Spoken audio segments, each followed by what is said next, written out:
Bon, vidéo difficile aujourd'hui, mais après avoir posté ma vidéo d'hier, je me devais de faire une autre vidéo concernant la blessure du père. Étape par étape, on finira certainement par la blessure de la mère. J'avais envie de faire plusieurs vidéos, mais du coup, je vais essayer de rassembler plusieurs informations sur celle-ci. Peut-être que tu pourras te retrouver avec ce que j'essaie de te partager. Tout d'abord, la blessure du père. À mon sens, c'est l'une des blessures les plus difficiles à vivre et à accepter et à pardonner. Mais la première personne avec laquelle tu devras rentrer en introspection et à qui tu devras demander pardon, à mon sens, et pour avoir un peu écouté tout ce que les personnes avec plus d'expérience que moi ont pu me conseiller, la première personne avec laquelle que tu dois communiquer, c'est toi.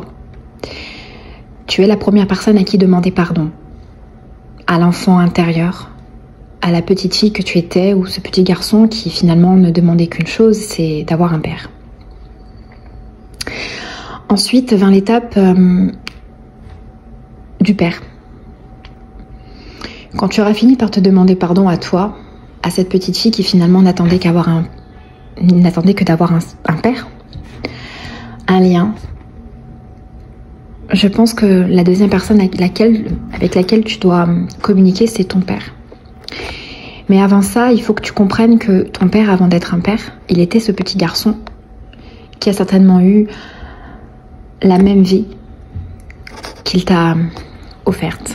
Peut-être que lui-même a vécu avec l'absence d'un père, l'abandon d'un père ou d'une mère, tu accordes, mais on est sur le père. Donc peut-être que cet homme, qui est ton père aujourd'hui, plus jeune, a vécu les mêmes traumas que ceux que tu es en train de vivre. Et il les a répétés parce qu'il ne connaît que ce schéma-là et qu'il n'a jamais fait le travail sur lui. Et j'aurais envie de te dire, c'est ok, c'est pas grave. Il est temps pour toi d'accepter aujourd'hui, je ne connais pas ton âge, ni ton histoire, ni ton parcours, mais à un moment donné, il est temps de pardonner, de te pardonner à toi, de lui pardonner à lui, et surtout d'accepter l'homme qu'il est, tel qu'il est, et de prendre ce que la vie te donne. Si tu n'es pas capable de le faire, tu peux rester dans ce silence radio et dans cet éloignement si tu n'as plus de contact avec lui, si tu as besoin d'avoir des réponses, si tu as besoin d'avoir ce père comme il est, tel qu'il est, sans forcément vouloir le changer, tu dois accepter ce que la vie te donne et ce qu'il te donne pour essayer de repartir à zéro, de faire table rase du passé. On ne construit rien, et j'insiste là-dessus, on ne construit rien de bénéfique et de positif quand on est aigri, amer et triste.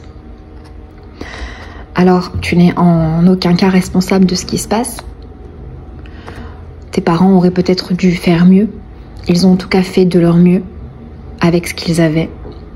Tu es certainement le dommage collatéral de leurs erreurs, de leur parcours de vie, mais pour éviter de répéter le schéma par la suite, peut-être que tu as une famille, peut-être que tu en souhaites une, peut-être que tu as des neveux, des nièces. Pour la suite, il est grand temps de te pardonner et de te réparer pour attirer à toi les relations que tu as envie de mettre en place avec l'autre. Je te souhaite une belle journée et je te dis à bientôt.